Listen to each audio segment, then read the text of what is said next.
Hello friends. कोई भी chapter 5 से 10 मिनट में रिवाइज किया जा सकता है यदि अपने कंसंट्रेशन से पढ़े।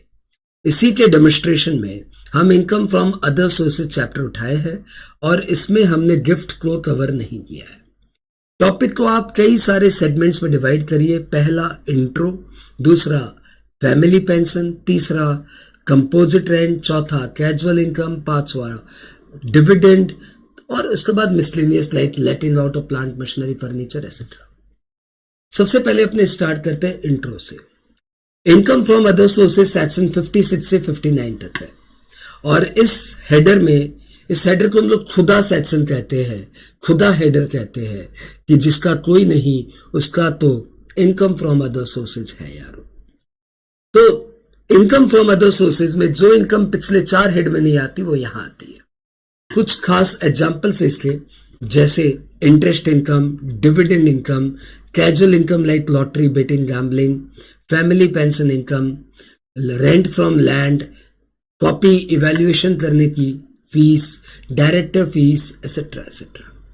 We start with a sub topic family pension.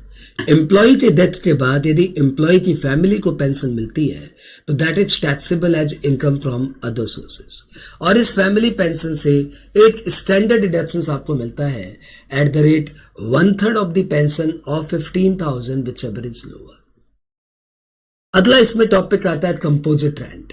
यदि कोई प्रॉपर्टी आप भाड़े पे देते हो उसके साथ प्लांट मशीनरी फर्नीचर भी लेट आउट की हुई है और रेंट स्प्लिट नहीं किया हुआ, रेंट कंपोज्ड है, यानी कंपोज्ड ऑफ ऑल फैक्टर्स एक रेंट है, तो ऐसे में इस इनकम को हम लोग इनकम फ्रॉम अदर सोर्सेज में ले आते हैं। लेकिन यदि रेंट स्प्लिट किया हुआ है, यदि आप ये बता सकते हैं कि इस कंपोजिट रेंट में कितना हाउस प्रॉपर्टी का पार्ट है और कितना प्लांट मशीनरी फर्नीचर का पार्ट है, तो फिर हाउस प्रॉपर्टी का rent income from house property में जाएगा और प्लांट मशीनरी फर्नीचर या अदर सर्विसेज का charges income from other sources में जाएगा। पेइंग गेस्ट का जो चार्जेस हम लोग लेते हैं that is normally we charge under the head income from other sources. अगला टॉपिक आता है इसमें casual income. Casual income includes lottery, betting, gambling, team 11, Kaun Banega Crorepati जैसे टीवी गेम शोज। इन कैजुअल इनकम में आप 5 बातों का ध्यान रखना। पहली बात, ये इनकम 30% की रेट से टैक्सेबल होती है। दूसरी बात, इस इनकम में कोई एक्सपेंडिचर अलाउड नहीं होता। तीसरी बात, इस इनकम से एग्जेम्प्टेड सीलिंग भी अलाउड नहीं होता। चौथी बात, इस इनकम से आपको डिडक्शंस भी अलाउ नहीं होता। एंड पांचवी बात, इस इनकम पे टीडीएस कटता है 30%। तो यदि आपको लॉटरी रिसीव दिया हुआ है तो आपको उसे ग्रॉसअप करना पड़ेगा, यानी lottery receive divided by 70% equal to lottery income. और यदि टीडीएस में सरचार्ज एंड सेस भी है तो अकॉर्डिंगली वो 70% को थोड़ा सा एडजस्ट कर लेना। जनरली कुछ नहीं बोले तो हम लोग 70% ही ले लेंगे। आगे बात करें। अगला टॉपिक इसमें आता है लेटिंग out of plant machinery furniture. यदि आपने प्लांट मशीनरी फर्नीचर भाड़े पे दिया है बिजनेस के और आपका बिजनेस कंटिन्यूड है तो फिर वो letting out of plant and machinery and furniture will be taxable under the head PGBP. लेकिन यदि letting out of plant and machinery furniture हुआ है after closure of business then it will be taxable under the head income from other sources. अगला topic उठाता हूं dividend. Section 222 में dividend की definition दी हुई है। 5 पॉइंट की डेफिनेशन है।